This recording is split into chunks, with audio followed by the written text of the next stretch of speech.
And welcome back. ఇది Tuesday రోజు evening time. So జానుకి ఏంటంటే 9:30 to 3:30 వరకు స్కూల్ ఉంటుంది. ఇంకా ఫుల్ డే స్కూల్లో ఉంటే ఈవినింగ్ టైం కొంచెం బయటకు పట్టుకొని వెళ్ళామంటే సో తను నెక్స్ట్ డే అనేది స్కూల్కి వెళ్ళడానికి కొద్దిగా ఇంట్రెస్ట్ అయితే చూపిస్తుంది. సో అందుకే ఇంకా లక్ష్మీదేవి అమ్మవారి గుడికి అయితే పట్టుకొని వచ్చాను. అప్పుడప్పుడు పిల్లలకి ఏంటంటే దైవభక్తి కూడా నేర్పించాలి కదా, లేదు అంటే వాళ్ళకి అది అలవాటు అయితే ఉండదు.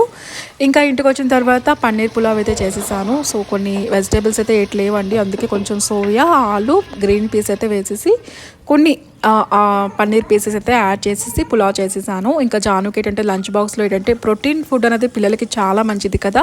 సో అందుకే బాక్స్లో ఏంటంటే ఒక 3 to 4 పీసెస్ వరకైనా మనం కొంచెం లైట్గా స్పైసీగా ఫ్రై చేసేసుకొని పన్నీర్ని సో పిల్లలు బాక్స్లో పెడితే ఏంటంటే చాలా ఇష్టంగా తింటారు. దాంతో పిల్లలకి చాలా హెల్దీ అండి. సో ఇంకా ఈ మధ్యన నేను రెగ్యులర్గా వ్లాగ్స్ అయితే షూట్ చేయట్లేదు కాబట్టి ఇక 2 days తర్వాత నేను వీలైతే మంచిగా వీడియోస్ అయితే షూట్ చేసి అప్లోడ్ చేస్తాను. నచ్చితే లైక్